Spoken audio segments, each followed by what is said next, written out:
Abrimos a tarde do Channel Meetings com a mesa redonda Como construir uma cultura com foco em segurança. O painel é constituído por Carlos Caldeira, Cybersecurity Area Manager da Oramix, João Justo Gonçalves, Business Development Lead da Claranet, João Manso, CEO da Redshift Consulting e José Oliveira, CEO da Decunify. Nós vamos começar agora a nossa parte da tarde com a mesa redonda, como foi anunciado, como construir uma cultura com foco em segurança. E antes de mais quero agradecer ao Carlos, ao João, ao outro João também e ao José Oliveira por aceitarem este nosso convite para participar nesta mesa redonda. Eu tenho aqui algumas questões preparadas, há muito para se dizer e para se falar deste tema. Eu vou colocar as mesmas questões a todos. Eu começo por perguntar ao Carlos como é que os parceiros, os MSSPs, se estão a adaptar às exigências dos clientes e quais é que são as dificuldades que estão a encontrar junto dos clientes e como se ultrapassam essas mesmas dificuldades. Obrigado, boa tarde. Hoje em dia os MSSPs estão a evoluir de uma forma muito favorável para todas as necessidades, irem de encontro a todas as necessidades e aos desafios internos dos clientes. E, nesse sentido, o que acontece é que existe aqui uma adoção de horários alargados, de novas tecnologias e também de termos também aqui uma ideia sempre muito clara que o cliente, nós conseguimos substituir na totalidade uma equipa de um cliente e fazer inclusivamente a adoção de um serviço específico e também de um catálogo completo de serviços. No fim do dia, o cliente está constantemente a ganhar com esta mais-valia. Esta é a evolução que os MSSPs neste momento têm estado a ter em Portugal. Tenho noção que aqui os meus colegas, com certeza que também depois irão falar da mesma forma. Pronto, isto relativamente aos desafios diários tem a ver com a questão de nós respondermos às questões que existem nos clientes e à maneira como nós os conseguimos ajudar.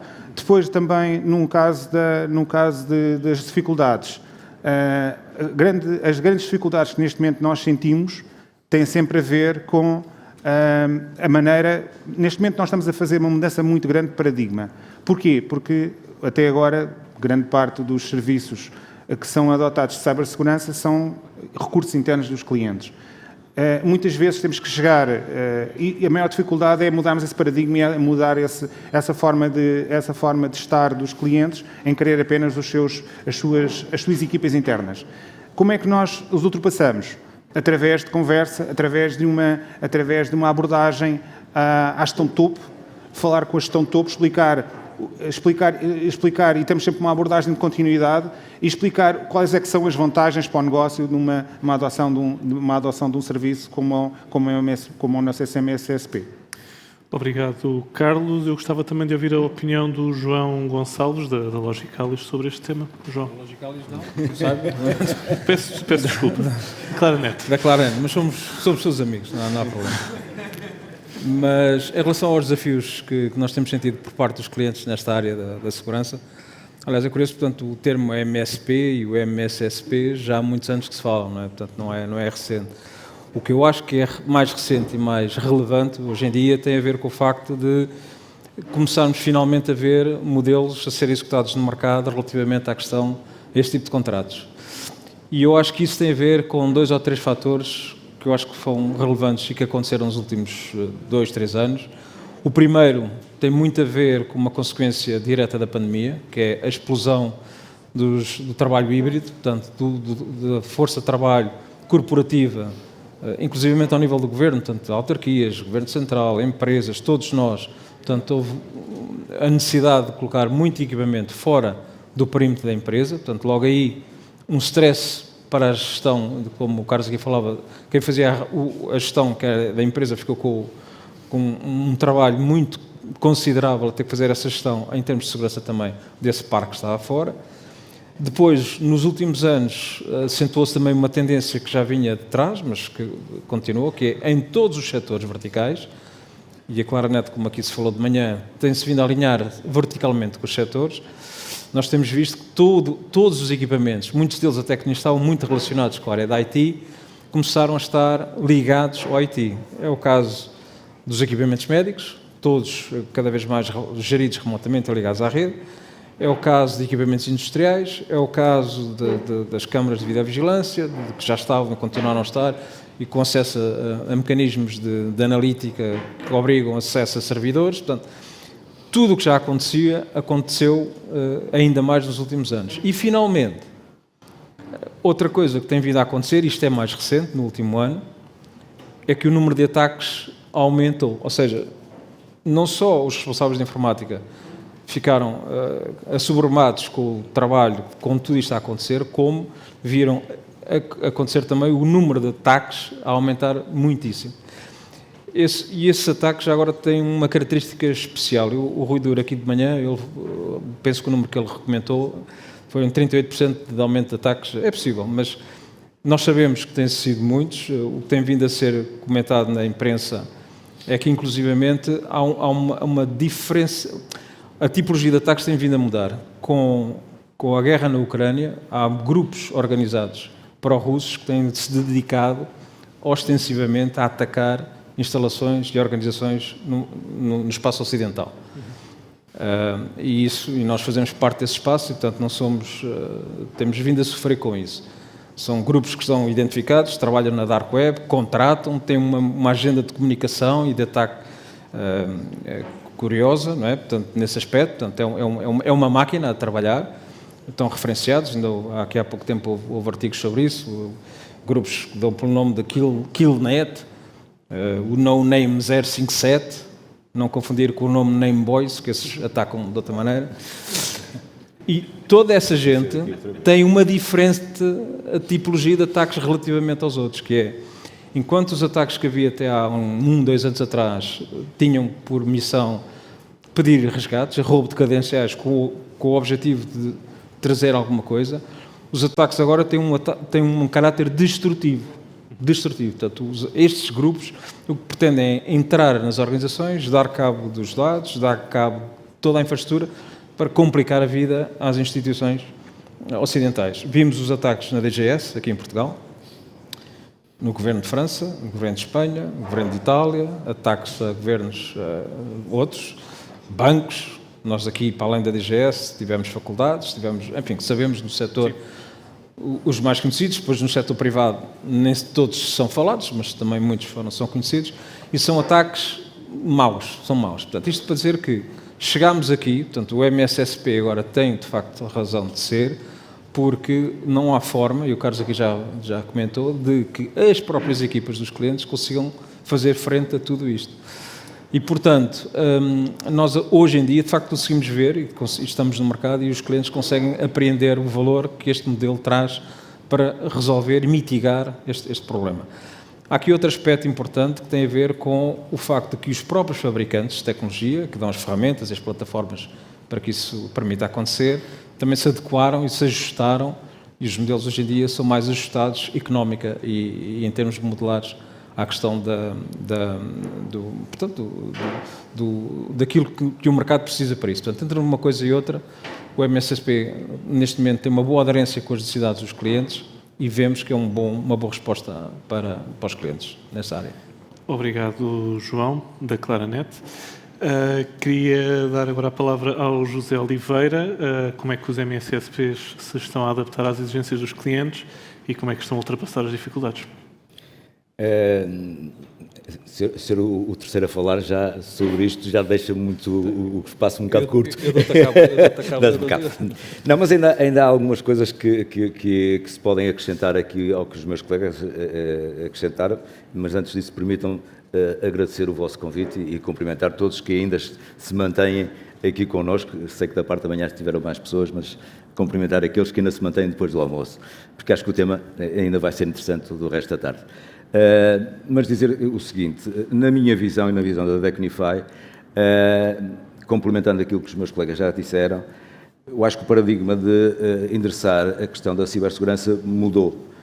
E mudou em vários fatores. Nós, antigamente, quando endereçávamos o tema da cibersegurança, estávamos a falar muito para a gestão e a segurança de perímetro, e aquilo que nós vemos quando falamos com o IT são duas coisas diferentes, que é, temos que endereçar não o perímetro, mas tudo o que o João falou, que é os OTs, os IoTs, mas também os utilizadores finais das ferramentas de trabalho, que é uma preocupação constante que eles têm, e depois o report para cima para o board, porque o board começou a interessar-se de saber se o IT consegue dar a confiança suficiente ao board de que o negócio pode confiar e estar sossegado relativamente a qualquer ataque.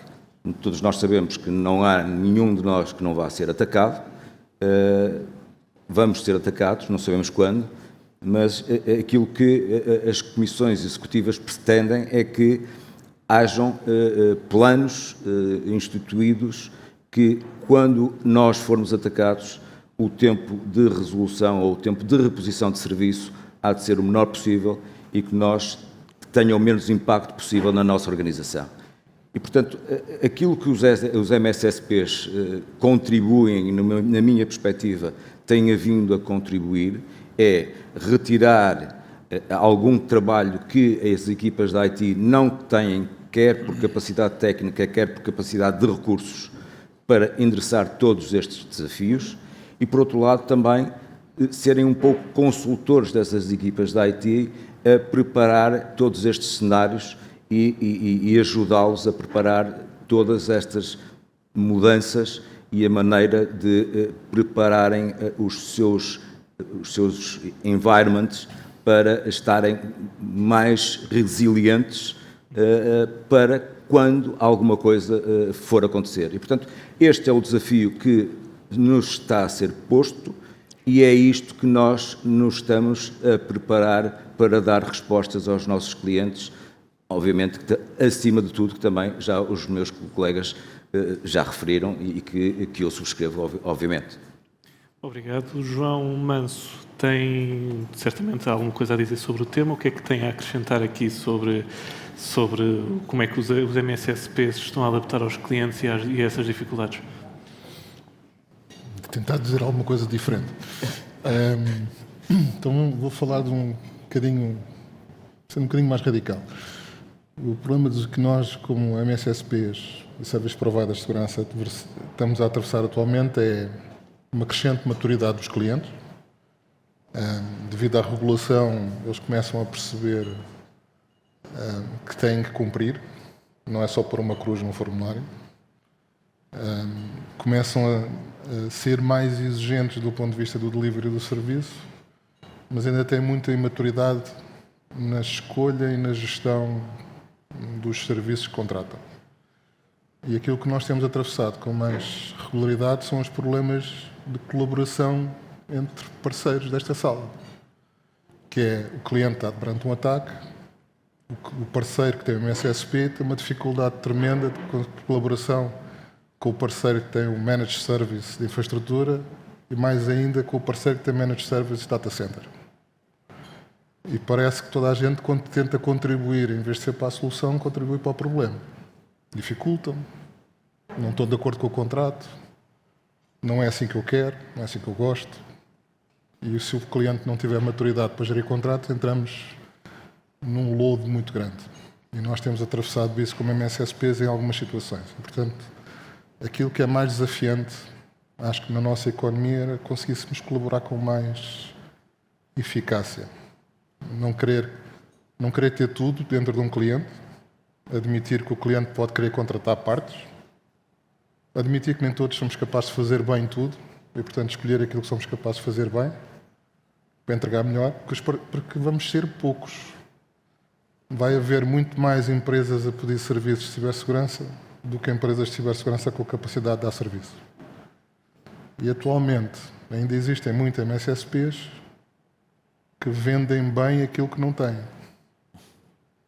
Eu digo isto a olhar para muita gente, porque também atravesso isso muitas vezes, que é impedir que os meus comerciais vendam aquilo que a gente ainda não tem e que vamos tentar montar depois quando o cliente comprar. É muito complicado. Contribuir para a maturidade dos clientes implica também não querer vender o serviço por tudo e meia e tentar construir um serviço que sirva efetivamente o negócio do cliente. Obrigar o cliente a pensar que o serviço tem que servir o negócio e não é o serviço que tem que servir do negócio. Portanto, há muitos clientes com problemas de recursos humanos, principalmente porque nós andamos a roubar recursos humanos aos clientes. Não é? E isso é um problema sistémico que nós temos na nossa economia, não há recursos suficientes. Vamos abordar esse problema. Mas atualmente o grande desafio é esse. Nós como empresas de cibersegurança em Portugal, mesmo contando com os internacionais que andam a trabalhar no nosso país, não chegamos para aquilo que o mercado pede. O mercado também ainda não paga bem e, portanto, temos que fazer aqui um bocado de jogo. Mas se não colaborarmos, não tentarmos ser construtivos do ponto de vista da colaboração no mercado, dificilmente a gente vai ter sucesso. E depois vamos começar a ver os clientes a não acreditar, a querer mudar sistematicamente, o que também é penoso para um cliente. Contratar um serviço de SOC e passar todos os anos a pôr em causa o serviço e a mudar, e a única coisa que vai querer é serviço mais barato, porque como o outro não prestava, quer é o serviço mais barato. Não é propriamente que seja bom, é o mais barato. E é essa a adversidade que a gente tem que continuar a lutar. Não vou continuar porque ainda há mais perguntas. Obrigado, João. Referiu os recursos humanos e é exatamente essa a minha próxima questão, porque o mercado de cibersegurança precisa muito de competências específicas e existe uma escassez de talento. A minha pergunta, e começava por dirigir ao João Gonçalves, é como é que a indústria pode ajudar a aliviar esta componente mais intensiva do capital humano? Correto, é de facto um desafio. Nós temos visto várias tendências, digamos assim, para tentar suprir esse problema. Há várias estratégias, chamemos assim. Uma que temos visto nos últimos anos, não há gente em Portugal. A nossa demografia também não está favorável, temos pouca gente nova, digamos assim, a estudar. Portanto, temos visto essencialmente duas coisas, ou a contratação de recursos externos, do Brasil, etc. Portanto, temos visto várias empresas a seguirem esse caminho, é um caminho, portanto, não havendo cá, tem que se contratar fora. A outra são as próprias faculdades que, felizmente, têm vindo, nos seus currículos, no seu plano curricular, têm vindo a fomentar a entrada de estudantes vindos do estrangeiro, de outros países, não só de expressão portuguesa, portanto, e o nosso setor, felizmente, nesse aspecto é muito internacional, portanto, um técnico e um recurso, desde que fala inglês, pode facilmente integrar qualquer equipa em qualquer parte do mundo e, portanto, há muitas faculdades que estão a fazer esse trabalho. Os próprios fabricantes têm tido aqui uma tarefa meritosa nesse aspecto, com as chamadas academies, portanto, vários fabricantes têm sido muito bons a lançar esse tipo de iniciativas, a fazer, portanto, a formação de técnicos e lançá-los para o mercado. Nós temos feito parte, nós, Claranet, temos feito parte com alguns desses fabricantes nesse tipo de programas, que acho que é uma forma de resolver, de facto, um problema de escassez de recursos humanos. Eu lembro-me que ainda o ano passado temos o professor Triboli, um professor conhecido, digamos assim, no nosso setor, tem feito apelos sistemáticos ao mercado para que ele forme mais pessoas. Nós temos, de facto, um déficit de recursos humanos brutal, mas eu acho que no fim disto tudo, e o João acabou para tocar aqui nesse ponto, que eu acho que é fundamental, não há uma necessidade de nós sabermos colaborar e trabalhar em rede. Portanto, é materialmente impossível qualquer empresa, mesmo uma Claranet, que hoje temos centenas de colaboradores, escritórios em Lisboa, no Porto, e endereçamos as clouds e cybers e tudo, é materialmente impossível estarmos em todo lado, em todos os clientes, em todos os projetos. Não existe. Nenhuma empresa tem essa capacidade. E não há um cliente que tenha, como costuma dizer, ponha todos os ovos no mesmo cesto e, portanto, nós devemos saber colaborar. É bom para todos, é bom para o cliente, entregamos mais valor e, portanto, acho que há um exercício que devemos todos fazer, enquanto mercado, enquanto setor, que é de saber colaborar. Nós, a Claranet, pelo menos tem essa visão, nós temos, até porque muitos destes processos depois não têm a ver só com tecnologia, mesmo que tenhamos os recursos formados e as pessoas a trabalhar, portanto, não é só tecnologia, elas têm que saber trabalhar com essa tecnologia e entregar serviço. E, portanto, uma vez montada essa infraestrutura, que é complicada, não há razão nenhuma para que nós não trabalhemos em parceria com outros proponentes do mercado que ou estão mais perto do cliente, conhecem melhor o seu processo de negócio, ou porque geograficamente estão lá mais perto, ou estão nos Açores, ou estão no Norte, ou estão aqui, ou estão lá, ou estão no Algarve, não sei o quê. E, portanto, não há razão nenhuma para que nós, com as competências que temos, não consigamos entregar o melhor serviço final ao cliente se usarmos todas estas valências que temos aqui ao nosso dispor. Já agora, finalmente, acho que há aqui um aspecto importante que tem a ver com os próprios clientes. Portanto, não se esquecer que esta questão da segurança, o elemento mais fraco da segurança é o elemento humano. Grande parte dos ataques, para não dizer a maioria, se não quase todos, partem por falhas humanas. E, portanto, a literacia digital, nós no setor trabalhamos nela todos os dias, mas os próprios clientes, portanto, há aqui também nos cabe a nós, enquanto setor, ajudar os clientes a trabalhar para que eles sejam mais capazes e mais competentes nessa literacia. Aliás, é interessante que nos quadros do PRR, etc., nós temos hoje identificado pela Comissão Europeia que, na generalidade dos países da União Europeia, a literacia digital está abaixo dos 60%.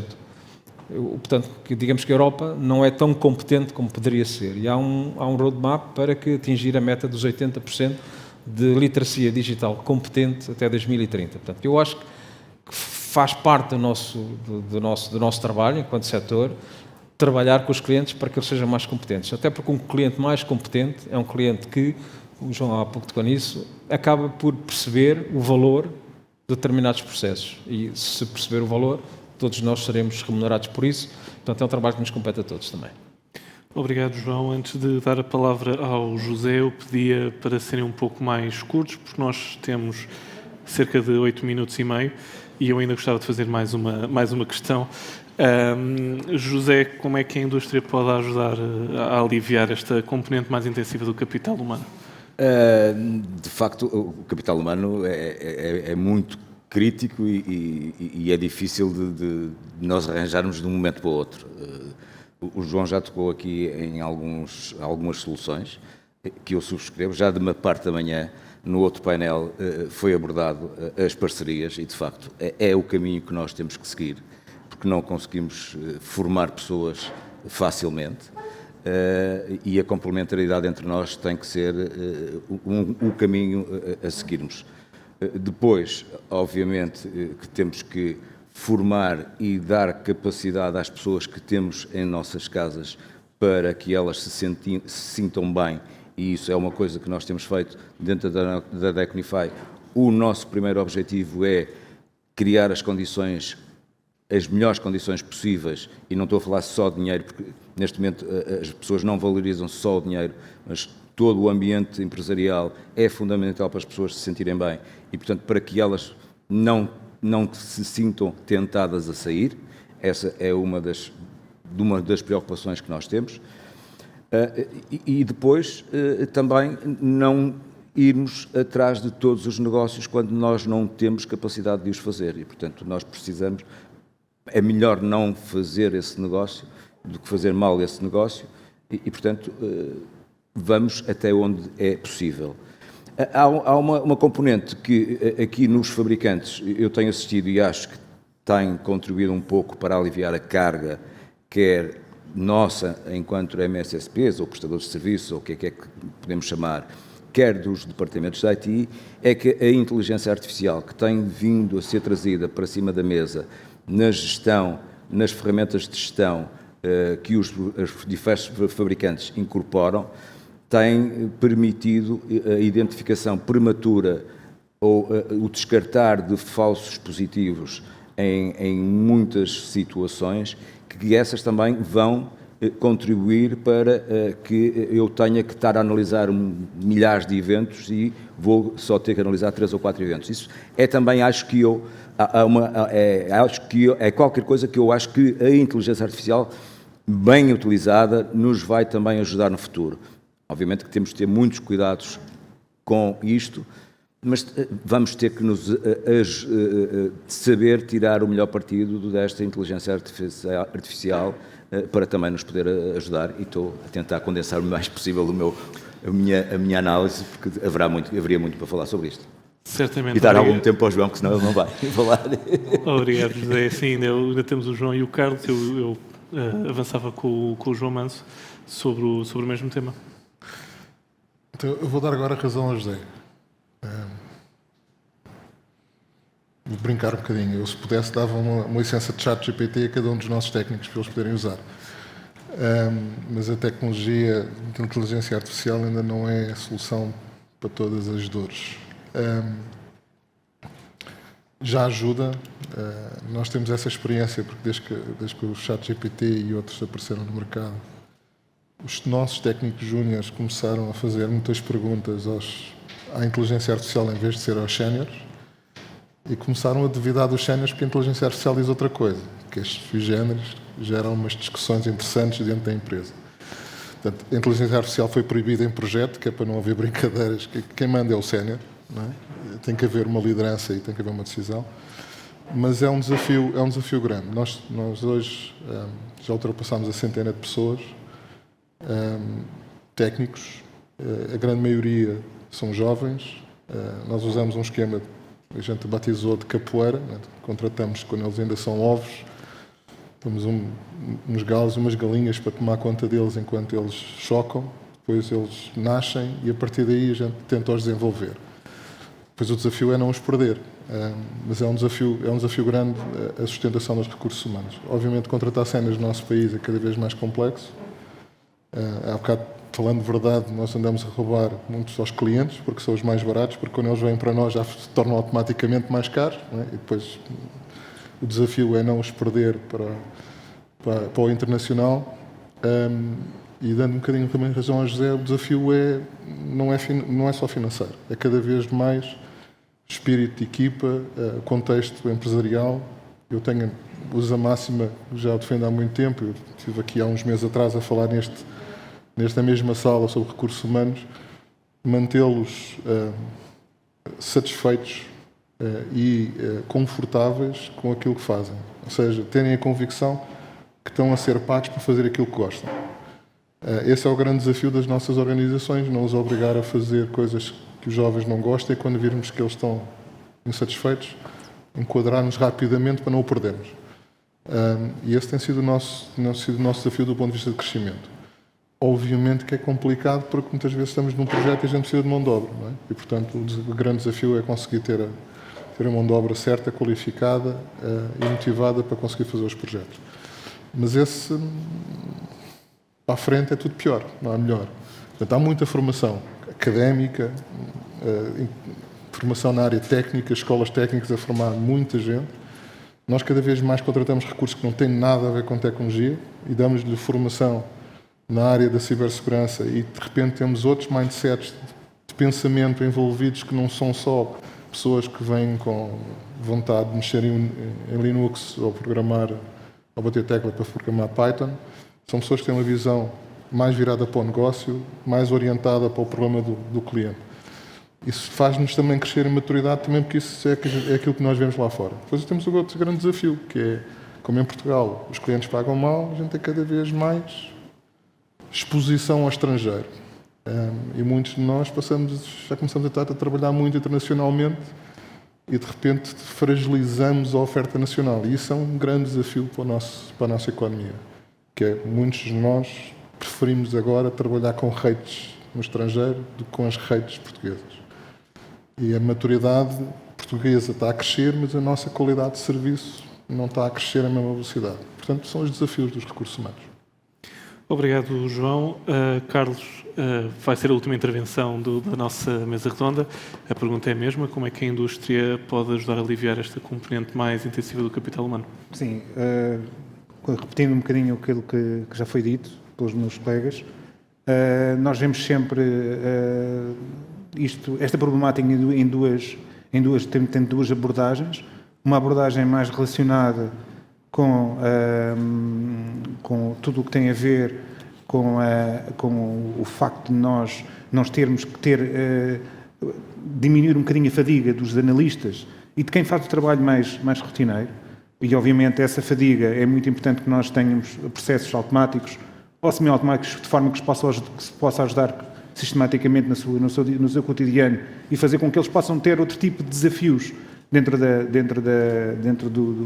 do espaço, dentro da área profissional que eles estão a desempenhar. E depois tem a ver também, obviamente, com a falta de pessoas propriamente dita, que é enorme, que felizmente existe uma série de iniciativas em Portugal que têm a ver com as academias, mas mesmo assim não é suficiente. Porquê? Porque na realidade o que acontece é que as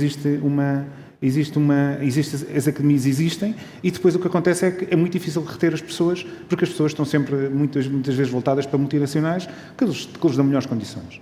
Portanto, é assim, qual é que é a nossa abordagem? Normalmente trabalhamos muito com academias internas, seja na área de segurança, seja também nas outras áreas.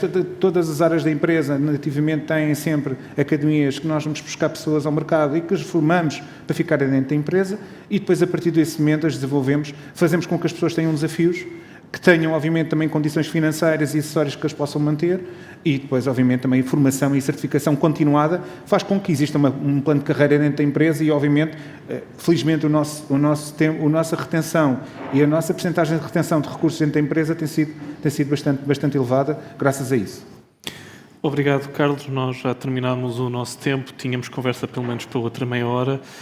Volto a agradecer ao Carlos, ao João, ao José e ao João Manso pela vossa disponibilidade e pela partilha do vosso conhecimento com a nossa audiência e vamos seguir com a agenda. Obrigado.